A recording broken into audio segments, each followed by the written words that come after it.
Hello everyone, स्टोरफ्ली tutorials में आपका स्वागत है। आज हम सीखेंगे कि स्टोरफ्ली पर इन्वेंट्री कैसे क्रिएट और मैनेज करते हैं। पिछली वीडियो में हमने देखा था कि स्टोरफ्ली पर अकाउंट कैसे बनाया जाता है। अगर आपने अभी तक अपना अकाउंट क्रिएट नहीं किया है तो उस वीडियो का लिंक मैंने डिस्क्रिप्शन में दे दिया है, आप पहले वहां देख सकते हैं। तो चलिए शुरू करते हैं। सबसे पहले अपने स्टोरफ्ली डैशबोर्ड में लॉगिन कर लीजिए। और हाँ, स्टोरफ्ली में इन्वेंट्री क्रिएट और मैनेज करने के दो तरीके हैं। पहला मैन्युअल इन्वेंट्री मैनेजमेंट और दूसरा एआई असिस्टेंट के थ्रू। इस वीडियो में हम मैन्युअल मेथड को स्टेप बाय स्टेप समझेंगे। सबसे पहले हम मैन्युअल मेथड से इन्वेंट्री क्रिएट और मैनेज करना सीखेंगे। इसके लिए सबसे पहले बॉटम नेविगेशन बार में दिए गए इन्वेंट्री ऑप्शन पर क्लिक करें। इन्वेंट्री ओपन होते ही आपको ऊपर कई टैब्स दिखाई देंगे, जैसे product, category, group, brand, units, expenses और हिस्ट्री। हम सबसे पहले यूनिट्स के बारे में समझते हैं।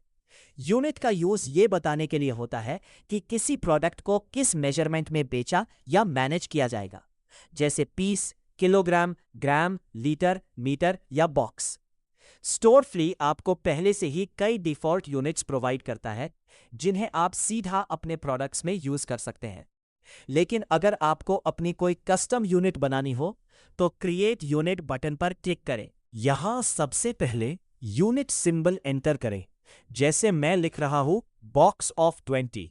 उसके बाद फॉर्मल नेम में बॉक्स ऑफ 20 एंटर कर देते हैं। अब नीचे आपको यूनिट कॉम्प्लेक्सिटी का ऑप्शन मिलेगा, जहां दो ऑप्शंस होते हैं, सिंपल यूनिट और कंपाउंड यूनिट। सिंपल यूनिट वो होती है जो किसी दूसरी यूनिट पर डिपेंड नहीं करती, जैसे पीस, किलोग्राम, लीटर या मीटर। वही कंपाउंड यूनिट किसी एग्जिस्टिंग बेस यूनिट के कॉम्बिनेशन से बनती है। इसमें आपको एक बेस यूनिट और उसका कन्वर्जन फैक्टर डिफाइन करना होता है। जैसे अगर एक बॉक्स में 20 पीसेस होते हैं तो बेस यूनिट हम पीसीएस पीस सिलेक्ट करेंगे और कन्वर्जन फैक्टर 20 एंटर करेंगे। इसका मतलब होगा कि 1 बॉक्स ऑफ 20 पीसेस है। सारी डिटेल्स भरने के बाद क्रिएट यूनिट बटन पर क्लिक करें और बस आपकी नई कस्टम यूनिट सक्सेसफुली क्रिएट हो जाएगी और अब इसे आप अपने प्रोडक्ट्स में यूज कर सकते हैं। अब बात करते हैं ब्रांड्स की। इन्वेंट्री के अंदर ऊपर दिए गए टैब्स में से ब्रांड टैब पर क्लिक करें। ब्रांड का यूज प्रोडक्ट्स को उनके मैन्युफैक्चरर या कंपनी के नाम से ऑर्गेनाइज करने के लिए किया जाता है। जैसे अगर आपके पास अमूल, पार्ले, टाटा, ब्रिटानिया या किसी भी कंपनी के प्रोडक्ट्स हैं तो आप उन्हें अलग अलग ब्रांड्स के अंदर मैनेज कर सकते हैं। इससे प्रोडक्ट्स को फिल्टर करना और सर्च करना भी काफी आसान हो जाता है। नया ब्रांड क्रिएट करने के लिए क्रिएट ब्रांड बटन पर क्लिक करें। यहां आपको सिर्फ एक फील्ड मिलेगी, ब्रांड नेम। मैं एग्जाम्पल के लिए ब्रांड नेम में अमूल एंटर कर देता हूं। इसके बाद क्रिएट ब्रांड बटन पर क्लिक करें और बस आपका ब्रांड सक्सेसफुली क्रिएट हो जाएगा और अब इसे प्रोडक्ट क्रिएट करते वक्त डायरेक्टली सिलेक्ट कर सकते हैं। अब बात करते हैं प्रोडक्ट ग्रुप्स की। इन्वेंट्री के अंदर ऊपर दिए गए टैब्स में से ग्रुप टैब पर क्लिक करें। ग्रुप का यूज प्रोडक्ट्स को उनकी कैटेगरी या टाइप के हिसाब से ऑर्गेनाइज करने के लिए किया जाता है। इससे इन्वेंट्री को मैनेज करना और प्रोडक्ट्स को फिल्टर करना काफी आसान हो जाता है। जैसे अगर आप ग्रोसरी स्टोर चलाते हैं तो आप स्नैक्स, बेवरेजेस, डेयरी और पर्सनल केयर जैसे अलग अलग ग्रुप्स बना सकते हैं। नया ग्रुप क्रिएट करने के लिए क्रिएट ग्रुप बटन पर क्लिक करें। सबसे पहले ग्रुप नेम एंटर करें। मैं एग्जाम्पल के लिए बेवरेजेस लिख देता हूं। उसके बाद प्राइमरी ग्रुप सेलेक्ट करें। क्योंकि हम अपना पहला ग्रुप क्रिएट कर रहे हैं इसलिए इस फील्ड को फिलहाल ब्लैंक छोड़ देते हैं। ये फील्ड ऑप्शनल है। बाद में जब आप और ग्रुप्स क्रिएट करेंगे और किसी ग्रुप को किसी एग्जिस्टिंग ग्रुप के अंदर रखना होगा तब आप यहां से उस प्राइमरी ग्रुप को सिलेक्ट कर सकते हैं। अब क्रिएट ग्रुप बटन पर क्लिक करें और बस आपका प्रोडक्ट ग्रुप सक्सेसफुली क्रिएट हो जाएगा और अब इसे प्रोडक्ट्स के साथ यूज कर सकते हैं। अब बात करते हैं कैटेगरीज की। कैटेगरी क्रिएट करने का प्रोसेस बिल्कुल ग्रुप जैसा ही है। इसलिए मैंने इसे दोबारा क्रिएट करके नहीं दिखाऊंगा। मैंने पहले से एक सॉफ्ट ड्रिंक्स कैटेगरी क्रिएट कर रखी है। अब बात करते हैं कि ग्रुप और कैटेगरी में डिफरेंस क्या होता है। सबसे पहले यह समझ लीजिए कि ग्रुप और कैटेगरी एक दूसरे के अंदर नहीं होते। दोनों प्रोडक्ट्स को ऑर्गेनाइज करने के अलग अलग डायमेंशंस हैं। जैसे मान लीजिए आप एक कोल्ड ड्रिंक का प्रोडक्ट क्रिएट कर रहे हैं। उस प्रोडक्ट का ग्रुप आप बेवरेजेस रख सकते हैं, क्योंकि ये उस प्रोडक्ट का ब्रॉड टाइप बताता है। और उसी प्रोडक्ट की कैटेगरी आप सॉफ्ट ड्रिंक्स रख सकते हैं, जो उस प्रोडक्ट को और स्पेसिफिकली आइडेंटिफाई करती है। इसी तरह एक ही ग्रुप के प्रोडक्ट्स अलग अलग कैटेगरीज में हो सकते हैं, और आप अपने बिजनेस की जरूरत के हिसाब से ग्रुप्स और कैटेगरीज को इंडिपेंडेंटली मैनेज कर सकते हैं। यानी ग्रुप और कैटेगरी दोनों प्रोडक्ट्स को ऑर्गेनाइज करने के लिए यूज होते हैं, लेकिन दोनों का पर्पस अलग होता है। अब प्रोडक्ट क्रिएट करना सीखते हैं। सबसे पहले इन्वेंट्री के अंदर प्रोडक्ट टैब पर क्लिक करें। यहां आपको आपके सारे प्रोडक्ट्स दिखाई देंगे। नया प्रोडक्ट क्रिएट करने के लिए क्रिएट प्रोडक्ट बटन पर क्लिक करें। सबसे पहले प्रोडक्ट नेम एंटर करें। मैं एग्जांपल के लिए कोका कोला 500 ml लिख देता हूं। उसके बाद कैटेगरी सेलेक्ट करें। यह फील्ड ऑप्शनल है। अगर आपने कैटेगरी क्रिएट नहीं की है तो यही दिए गए ऐड बटन पर क्लिक करके तुरंत नई कैटेगरी भी बना सकते हैं। इसके बाद आता है आइडेंटिफायर्स। यह भी एक ऑप्शनल फील्ड है। आइडेंटिफायर्स का यूज बिलिंग के टाइम प्रोडक्ट को जल्दी आइडेंटिफाई करने के लिए होता है। अगर एक जैसे नाम वाले प्रोडक्ट्स हो, या आप बैच नंबर, मॉडल नंबर या शेल्फ कोड से प्रोडक्ट्स मैनेज करते हैं, तो आइडेंटिफायर्स काफी यूजफुल होते हैं। ये आइडेंटिफायर्स बिलिंग स्क्रीन पर भी दिखाई देते हैं और इनवॉइस पर भी प्रिंट होते हैं, जिससे प्रोडक्ट को आइडेंटिफाई करना और ट्रैक करना और भी आसान हो जाता है। आप मैक्सिमम 2 आइडेंटिफायर्स ऐड कर सकते हैं। अगर जरूरत हो तो ऐड आइडेंटिफायर बटन पर क्लिक करें और अपना आइडेंटिफायर एंटर कर दें। अब नेक्स्ट बटन पर क्लिक करें। इस स्टेप में जितनी भी फील्ड्स हैं वो सब ऑप्शनल है। अगर आप चाहें तो इन्हें बाद में भी अपडेट कर सकते हैं। सबसे पहले आता है प्रोडक्ट डिस्क्रिप्शन। यहां आप अपने प्रोडक्ट के बारे में डिटेल लिख सकते हैं। यह डिस्क्रिप्शन आपकी स्टोरफ्ली होस्टेड वेबसाइट के प्रोडक्ट डिटेल पेज पर दिखाई देगी। साथ ही ये स्टोरफ्ली मार्केटप्लेस और स्टोरफ्ली मार्ट पर भी कस्टमर्स को नजर आएगी। उसके बाद ग्रुप सिलेक्ट करें। अगर ग्रुप पहले से क्रिएट नहीं है तो यही दिए गए ऐड बटन पर क्लिक करके तुरंत नया ग्रुप भी बना सकते हैं। इसी तरह ब्रांड सिलेक्ट करें, और अगर ब्रांड अवेलेबल ना हो तो ऐड बटन की मदद से वहीं से नया ब्रांड क्रिएट कर सकते हैं। अब बात करते हैं टैग्स की। टैग्स का यूज प्रोडक्ट को सर्च करने और डिस्कवर करने के लिए होता है। यह आपकी स्टोरफ्ली होस्टेड वेबसाइट, स्टोरफ्ली मार्केटप्लेस और स्टोरफ्ली मार्ट में प्रोडक्ट सर्च को बेहतर बनाते हैं। अगर आप किसी प्रोडक्ट के टैग्स में बेस्ट सेलर्स या सिग्नेचर ऐड करते हैं तो वो प्रोडक्ट आपकी स्टोरफ्ली होस्टेड वेबसाइट के बेस्ट सेलर्स या सिग्नेचर सेक्शन में ऑटोमेटिकली शो होने लगेगा। सारी डिटेल्स भरने के बाद नेक्स्ट बटन पर क्लिक करें, और अगर आप ये इंफॉर्मेशन अभी ऐड नहीं करना चाहते तो स्किप बटन पर क्लिक करके सीधा अगले स्टेप पर भी जा सकते हैं। अब हम आ गए हैं अगले स्टेप पर। यहां आपको प्रोडक्ट के लिए कवर फोटो और गैलरी फोटोज ऐड करने का ऑप्शन मिलेगा।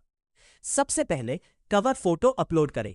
यह फोटो आपके प्रोडक्ट की मेन इमेज होती है, जो स्टोरफ्ली होस्टेड वेबसाइट, स्टोरफ्ली मार्केटप्लेस और स्टोरफ्ली मार्ट पर प्रोडक्ट कार्ड के कवर के रूप में दिखाई देती है। इसके बाद आप गैलरी फोटोज ऐड कर सकते हैं। आप एक प्रोडक्ट के लिए मैक्सिमम 8 गैलरी फोटोज अपलोड कर सकते हैं। ये फोटोज कस्टमर्स को प्रोडक्ट के प्रोडक्ट डिटेल्स पेज पर दिखाई देती है, जिससे उन्हें प्रोडक्ट को और अच्छे से समझने में मदद मिलती है। ये दोनों फील्ड्स ऑप्शनल है। अगर आपके पास अभी इमेजेस नहीं है तो आप बाद में भी अपलोड कर सकते हैं। और अगर इस स्टेप को फिलहाल स्किप करना चाहते हैं तो स्किप बटन पर क्लिक करके अगले स्टेप पर बढ़ सकते हैं। या अगर आप इमेजेस ऐड कर चुके हैं तो नेक्स्ट बटन पर क्लिक करें। अब आप आ गए हैं नेक्स्ट स्टेप पर, जो कि है स्टॉक एंड यूनिट्स। सबसे पहले यूनिट ऑफ मेजरमेंट सिलेक्ट करें। यहां वही यूनिट्स दिखेंगी जो हमने पहले क्रिएट की थी। मैं एग्जाम्पल के लिए लीटर सिलेक्ट कर लेता हूं। उसके बाद स्टॉक आइटम टाइप सिलेक्ट करें। यहां आपको 5 ऑप्शंस मिलते हैं। ट्रेडिंग, जो प्रोडक्ट्स आप खरीद कर सीधे बेचते हैं। रॉ मटेरियल, जो किसी प्रोडक्ट को बनाने के लिए यूज होता है। सेमी फिनिश्ड, जो प्रोडक्ट पार्शियली तैयार है लेकिन अभी कंप्लीट नहीं हुआ है। फिनिश्ड गुड, जो प्रोडक्ट पूरी तरह से तैयार है और बेचने के लिए रेडी है। सर्विस, ऐसी आइटम्स जिनमें फिजिकल स्टॉक मेंटेन नहीं होता, जैसे रिपेयरिंग, इंस्टॉलेशन या कंसल्टेंसी। मैं इस एग्जाम्पल में ट्रेडिंग सिलेक्ट कर लेता हूं। अब ओपनिंग स्टॉक क्वांटिटी एंटर करें। यहां आप बताते हैं कि प्रोडक्ट का करंट स्टॉक कितना है। मैं एग्जाम्पल के लिए 100 एंटर कर देता हूं। उसके बाद ओपनिंग रेट एंटर करें। यह प्रोडक्ट का परचेज या कॉस्ट रेट होता है जिसके बेसिस पर ओपनिंग इन्वेंटरी वैल्यू कैलकुलेट की जाती है। मैं एग्जाम्पल के लिए 50 एंटर कर देता हूं। सारी डिटेल्स भरने के बाद नेक्स्ट बटन पर क्लिक करें। अब हम आ गए हैं कॉस्टिंग एंड सेलिंग प्राइस वाले स्टेप पर। सबसे पहले कॉस्टिंग वर्कफ्लो सिलेक्ट करें। यहां आपको 3 ऑप्शंस मिलते हैं, FIFO, LIFO और एवरेज कॉस्ट। FIFO यानी फर्स्ट इन फर्स्ट आउट। इसमें जो स्टॉक सबसे पहले परचेस होता है वही सबसे पहले सेल माना जाता है। LIFO यानी लास्ट इन फर्स्ट आउट। इसमें जो स्टॉक सबसे बाद में परचेस होता है वही सबसे पहले सेल माना जाता है। और एवरेज कॉस्ट में हर परचेस के बाद प्रोडक्ट की एवरेज कॉस्ट कैलकुलेट की जाती है और उसी कॉस्ट के बेसिस पर इन्वेंट्री मेंटेन होती है। स्टोरफ्ले बाय डिफॉल्ट FIFO रेकमेंड करता है, इसलिए मैं भी यहां FIFO सिलेक्ट कर लेता हूं। इसके बाद डिफॉल्ट सेलिंग रेट एंटर करें। यह आपके प्रोडक्ट की डिफॉल्ट सेलिंग प्राइस होती है जो बिलिंग के टाइम ऑटोमेटिकली सिलेक्ट हो जाती है। अगर फ्यूचर में प्राइस चेंज होता है तो आप इसे कभी भी अपडेट कर सकते हैं। और अगर आप यहां सेलिंग रेट एंटर नहीं करते हैं तो स्टोरफ्ली बाय डिफॉल्ट ओपनिंग रेट को ही सेलिंग रेट मान लेगा। सारी डिटेल्स भरने के बाद नेक्स्ट बटन पर क्लिक करें। अब हम आ गए हैं वेबसाइट सेटिंग्स वाले स्टेप पर। इस स्टेप में आप डिसाइड कर सकते हैं कि यह प्रोडक्ट आपकी स्टोरफ्ली होस्टेड वेबसाइट पर दिखना चाहिए या नहीं। सबसे पहले लिस्टेड का टॉगल मिलेगा।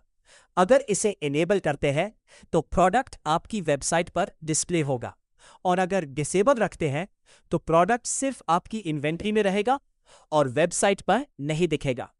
इसके बाद वेबसाइट MRP और वेबसाइट सेलिंग प्राइस एंटर कर सकते हैं।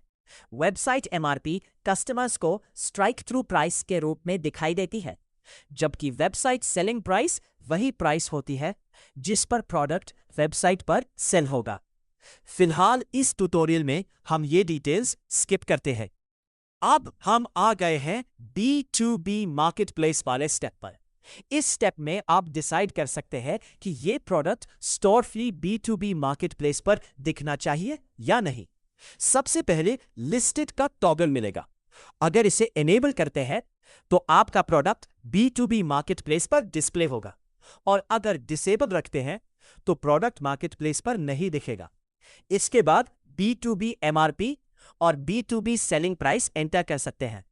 B2B MRP कस्टमर्स को स्ट्राइक थ्रू प्राइस के रूप में दिखाई देती है, जबकि B2B सेलिंग प्राइस वही प्राइस होती है जिस पर प्रोडक्ट B2B मार्केटप्लेस पर सेल होगा। उसके बाद मिनिमम ऑर्डर क्वांटिटी एंटर करें। फील्ड में आप मिनिमम क्वांटिटी सेट कर सकते हैं जो कोई B2B कस्टमर इस प्रोडक्ट के लिए ऑर्डर कर सकता है। फिलहाल इस ट्यूटोरियल में हम ये डिटेल्स स्किप करते हैं।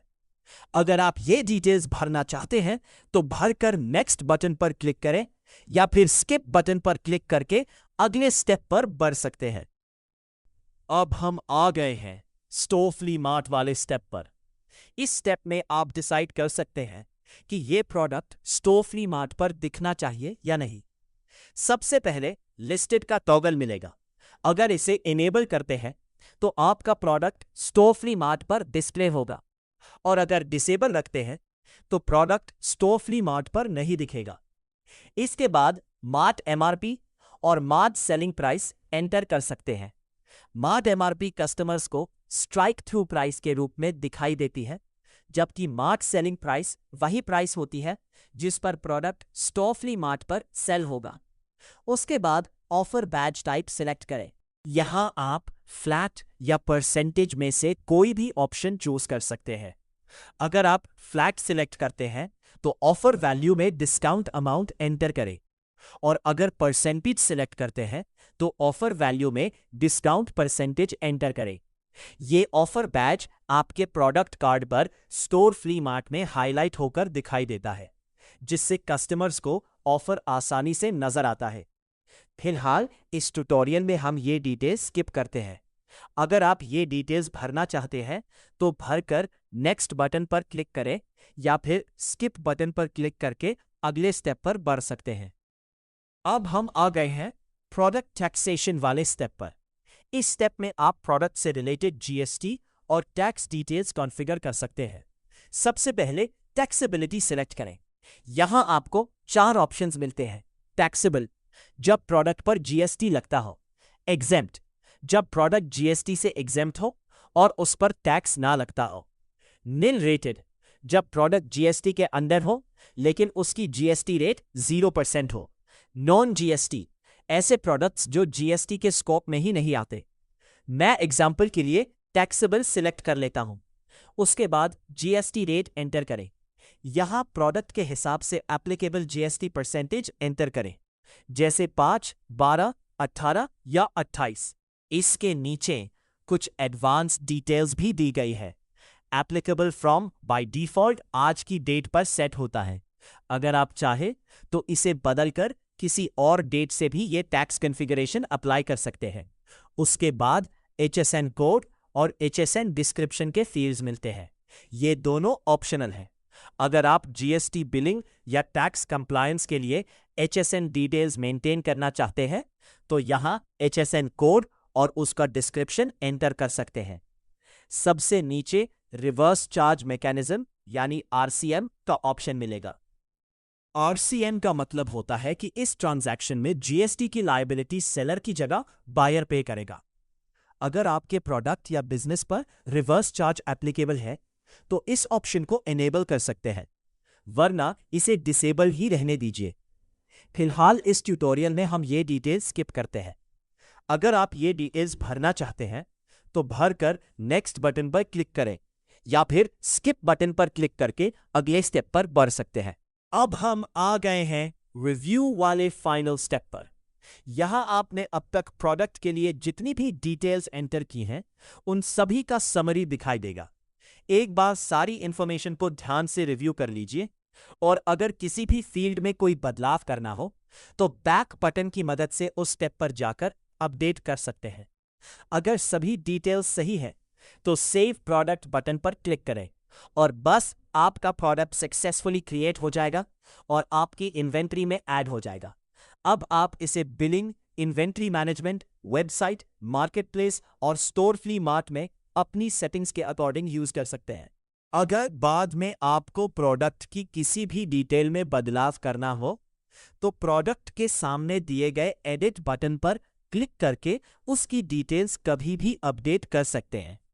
और अगर आप इसी प्रोडक्ट को यूज नहीं करना चाहते तो आर्काइव बटन पर क्लिक करके वह प्रोडक्ट को आर्काइव्ड प्रोडक्ट्स में मूव कर सकते हैं।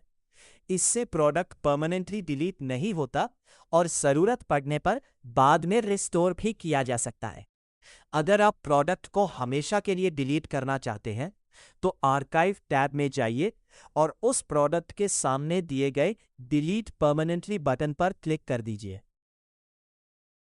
अब बात करते हैं एक्सपेंसेस की। इन्वेंट्री के अंदर एक्सपेंसेस टैब पर क्लिक करें। यहां आप प्रोडक्ट या इन्वेंट्री से जुड़े किसी भी एक्सपेंस को रिकॉर्ड कर सकते हैं। नया एक्सपेंस ऐड करने के लिए ऐड एक्सपेंस बटन पर क्लिक करें। सबसे पहले डेट सिलेक्ट करें। बाय डिफॉल्ट आज की डेट सिलेक्टेड होती है, लेकिन अगर जरूरत हो तो आप इसे चेंज भी कर सकते हैं। उसके बाद एक्सपेंस नेम एंटर करें। मैं एग्जाम्पल के लिए ट्रांसपोर्टेशन चार्जेस लिख देता हूं। इसके बाद डिटेल्स का फील्ड मिलेगा। ये ऑप्शनल है। अगर आप एक्सपेंस के बारे में कोई एडिशनल इंफॉर्मेशन या नोट ऐड करना चाहते हैं तो यहां एंटर कर सकते हैं। अब अमाउंट एंटर करें, यानी इस एक्सपेंस पर कितना खर्च हुआ है। सारी डिटेल्स भरने के बाद ऐड एक्सपेंस बटन पर क्लिक करें और बस आपका एक्सपेंस सक्सेसफुली रिकॉर्ड हो जाएगा और एक्सपेंसेस लिस्ट में दिखने लगेगा। इसी तरह आप अपने बिजनेस के सभी इन्वेंट्री रिलेटेड एक्सपेंसेस को आसानी से मैनेज और ट्रैक कर सकते हैं। अब चलिए देखते हैं हिस्ट्री टैब को। इन्वेंट्री के अंदर हिस्ट्री टैब पर क्लिक करें। यहां आप इन्वेंट्री से रिलेटेड किए गए सारे ऑपरेशंस और एक्टिविटीज को ट्रैक कर सकते हैं, जैसे प्रोडक्ट क्रिएट करना, अपडेट करना, स्टॉक चेंजेस और इन्वेंट्री में हुई दूसरी इंपॉर्टेंट एक्टिविटीज। इससे आपको हमेशा पता रहता है कि इन्वेंट्री में कब और क्या चेंजेस हुए हैं। और इसी के साथ हमारा manual inventory management tutorial complete होता है। मुझे उम्मीद है कि इस वीडियो से आपको स्टोरफ्ली पर इन्वेंट्री क्रिएट और मैनेज करना अच्छे से समझ आ गया होगा। अगर ये वीडियो आपके लिए हेल्पफुल रहा हो तो वीडियो को लाइक जरूर करें, अपने बिजनेस फ्रेंड्स के साथ शेयर करें और स्टोरफ्ली के लेटेस्ट ट्यूटोरियल्स और फीचर अपडेट्स के लिए हमारे चैनल को सब्सक्राइब करना ना भूलें। मिलते हैं अगली वीडियो में, जहां हम सीखेंगे कि स्टोरफ्ली के एआई असिस्टेंट की मदद से इन्वेंट्री को और भी तेजी और आसानी से कैसे क्रिएट और मैनेज किया जा सकता है। धन्यवाद। Happy business.